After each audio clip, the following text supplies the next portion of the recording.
What is the scariest situation you have ever been in? I broke 3 of my husband's ribs. I would do it again at any time because I saved his life with chest compressions. He fell over in our kitchen at the time. Dead. No heartbeat, no breathing. In Germany, everyone who gets a driver's license has to take a first aid course. I remembered everything from the course and I functioned like a robot. The ambulance came after 3 minutes and took over. He's alive, and he is doing well. The fear that I suppressed at that moment unfortunately caught up with me later. Live in the countryside. Had to walk a mile home in the dark on a winter night after watching The Omen in a friend's house. No houses between his and mine. I was about 12. Waiting for a scan result after beating cancer once. My scan is next Tuesday. I was about 11 years old and off school sick with the flu. My mum worked in the little shop literally 5 minutes away from our house, so she left me alone that morning to do her shift, and I was just chilling on the couch watching television. I heard the front door open and assumed it was my mum home early. It was a random man who was heavily intoxicated. He went straight to the coffee table and lifted up my bottle of cough medicine and downed the entire lot. I ran and hid in the bathroom and cried. There was no mobile phones back then or anything. After a while, I had to run out in my pajamas, really sick, and run along to my mum's work. The police turned up and found the guy asleep on our couch. Getting hit by a jeep while walking across the street. Took a few years to not have an anxiety attack crossing the street if a car was even on the same street I was on. My ex blackout drunk screaming in my face while I hold our crying baby. I kept him off me by wielding a pathetic folding knife at him and fled out into the snow with nothing and walked the streets sobbing. A nice man pulled over and sat with us for a while and offered to help or for me to sit in his car for a little while, but I was so scared of men at that point that I just sat on the curb, holding my baby. His mother eventually came and let me sleep at her place for a few days. My dumbass went back and was there for 3.5 more years. Not even the worst thing he did to me, just the scariest. I slept with mace and a knife in my bra. I had a if I go missing or die file for my family. My husband was out of town, and I woke up to a man standing at the foot of my bed. I thought to myself calmly, so this is how I die. I forgot that I had dragged my elliptical trainer into the bedroom to make room for more shit in the living room. A jacket draped over gym equipment makes for an ominous figure. A few years ago, I was staying at a hostel in Daintree, Australia, right by the beach. It was the most beautiful place I had ever slept at. Seriously, I can't recommend it enough. One day, a couple of friends I met at the hostel and I decided to walk along the beach to grab some ice cream and groceries from a shop about a mile away. We left around 4 p.m, walked there without a care in the world, and stayed at the shop for about 30 minutes. On the way back, we took our time, soaking in the scenery. Then, out of nowhere, the beach just vanished. I thought we must have taken a wrong turn, but that was impossible. There's only one beach. When I turned around, I saw the same thing. The beach was disappearing behind us too. It hit me. The tide was rising, and fast. For someone from Australia, this would have been obvious. But for a clueless, newly graduated guy from the opposite side of the world, the concept of a rapidly rising tide was completely foreign. In front of us was a patch of mangroves, blocking the last bit of walkable sand, maybe 6 to 8 meters wide. We had no choice but to run for it. As I lifted a mangrove branch to let my 2 friends, both women, pass through, still believe in chivalry even in the face of danger, I suddenly remembered why it was dangerous to swim there besides the currents: crocodiles. And right there, not far from me, hidden among the leaves and branches, was a massive croc, staring at me from a disturbingly short distance. Those things can jump, and I knew it. A strange calm washed over me, and I imagined the headline, "Stupid tourist eaten alive by croc," because he was stupid, with my parents reading it in shock. By some miracle, the croc didn't move. Somehow, we made it through the mangroves and used the last bit of sand to get back to the hostel. When we got there, we just burst into hysterical laughter and never spoke of it again for the rest of the trip. Man, was I both stupid and lucky. As a kid playing on train tracks, my mum starts shouting at me. I look behind me and there is a train bearing down on me. Someone ran up there and pulled me off, but I was just stunned and couldn't move. There's these artificial rapids near where I live that people go down in inner tubes. Some people go down without a tube. You just have to be a very strong swimmer. Apparently, I overestimated myself. I got caught right in the rapid and couldn't break free. I clawed my way to the surface and got just a gasp of air. Then I was taken back under and didn't come back up until I was out of the rapids. Water is scary. I was tasked with repairing a light 80 feet up in the air at a baseball field. My company rented a 110-foot boom lift to give me access, but the ground was soft from rain the night before. I called my boss to express my concerns, telling him the lift was too heavy for the soft ground. He instructed me to call the client and get their approval. The client agreed, taking full responsibility if anything went wrong. After informing my boss, he insisted I proceed with the job. As I was up there, fixing the light, I happened to glance at the railing of the lift. It wasn't parallel with the horizon. I was 80 feet in the air, and the lift was slowly tipping over. Panic set in as I started lowering the lift, a painfully slow process. I knew that at any moment it could tip past a certain point, triggering a safety feature that would disable my controls. Miraculously, I made it down safely. Had I not noticed the railing, I might not be here today. Once on the ground, I saw how deeply the lift was buried in the soft earth. The client tried to pull it out with a tractor, but the chain snapped. I had to call a tow company, but they didn't have the equipment to get it out.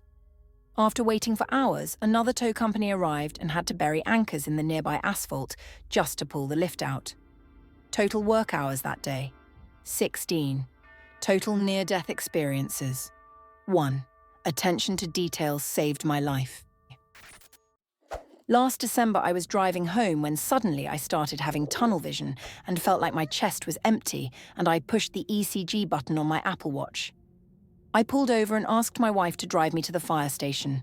My heart rate was about 230 beats per minute, and I was in sustained ventricular tachycardia for over 3 minutes before my rhythm returned to normal.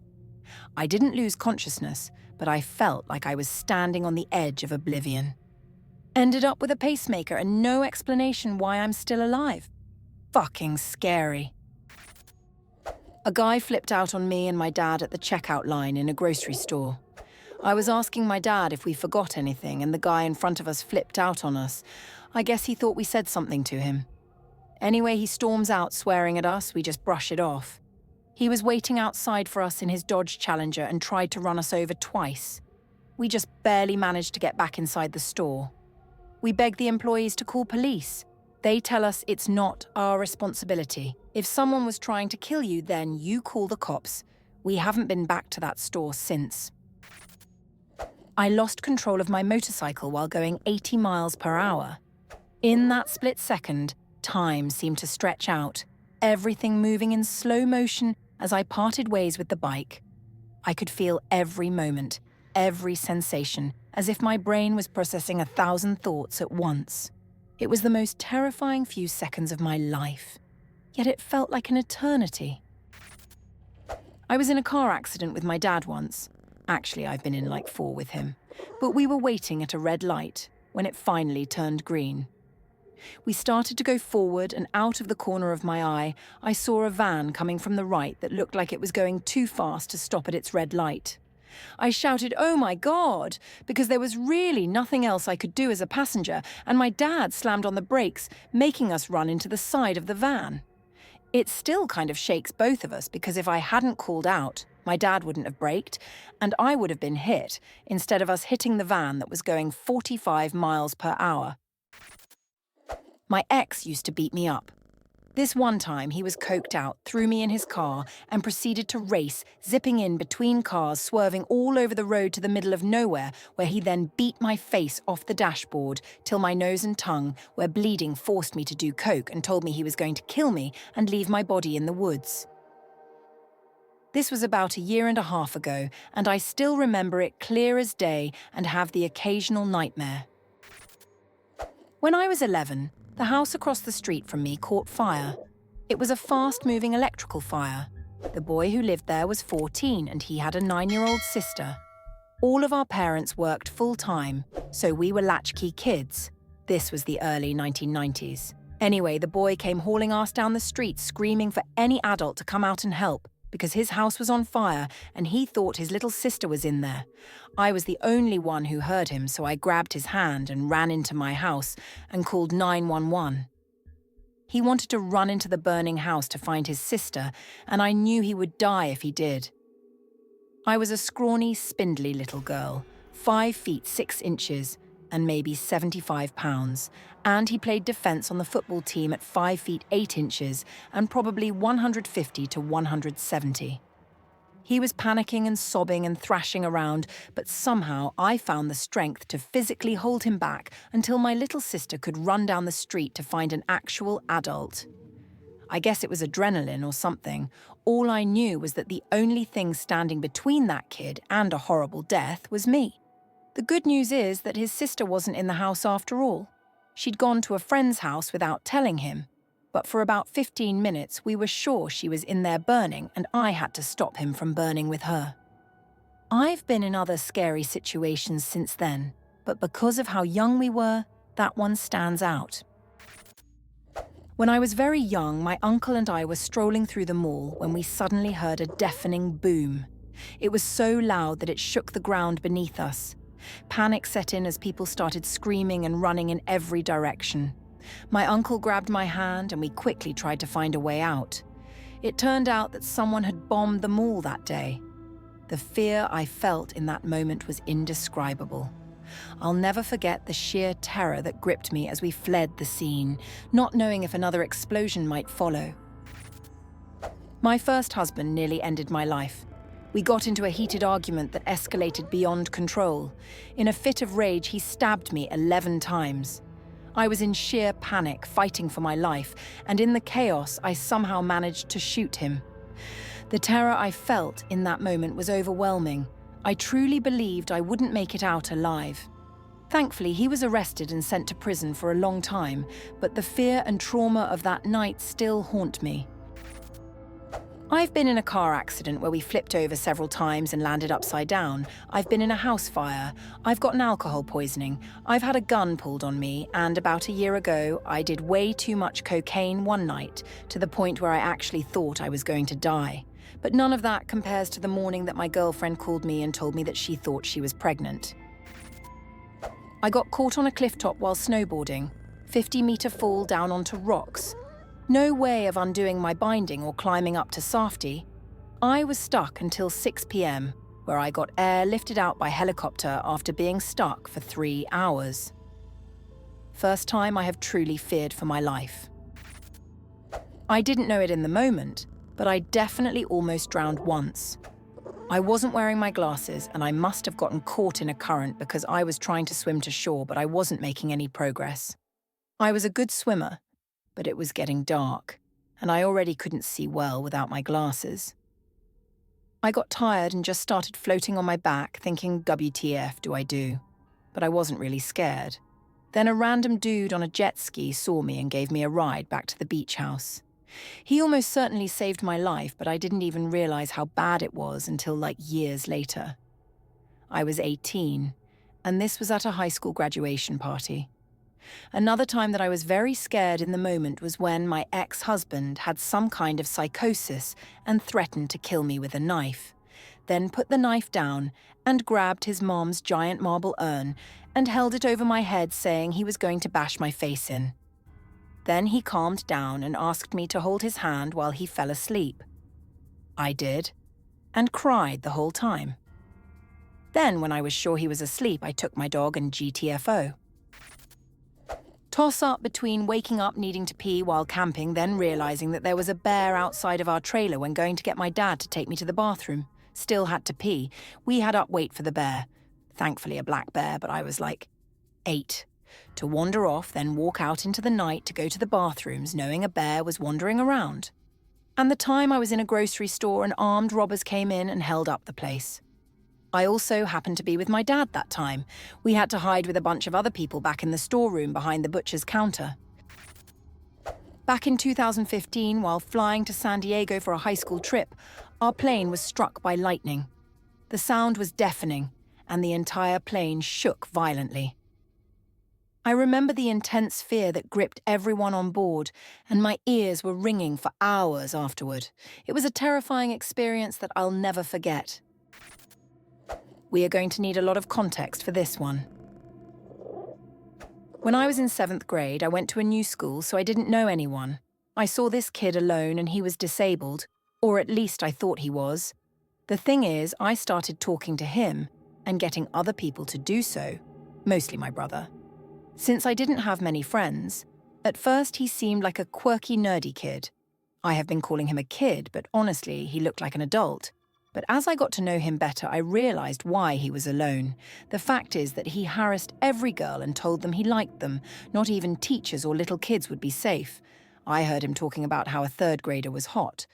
But he started picking me out the most out of everyone. He would talk weird to me. He would make it so teachers would pair us up with group projects to the point that I asked a teacher if I could do the project alone because my friends were already paired up, and he scared me. She thankfully said yes. And he also told me some disturbing things about like how he stabbed his cousin and that he had a girlfriend and did witchcraft on her so she would never leave him. The worst thing he did was around the end of the school year. We were in the lunch line and we were pretty close to each other, and he started rubbing his thing against me and touching me. I told him to stop and back off, but he refused. A guy that was ahead of me and was my friend traded places with me. You may ask, where was the principal during all of this? She was well aware of his behavior, but she let him continue because he was disabled. Which is really creepy considering that her daughter was my classmate and one of the teachers was also her daughter. She only took matters into her own hands after my mum threatened her, and she didn't even say anything. She just made a rule that we would have to stay a meter apart in the lunch line, so in the end, she didn't fix anything. This is super lame in comparison to most of these stories. But I was going to pick my boyfriend up from the train station after he'd gone to visit his mum. It was a rainy night, and I was driving down a road with a 35 speed limit. I'm not speeding. I'm going 35, but a car pulls out right in front of me.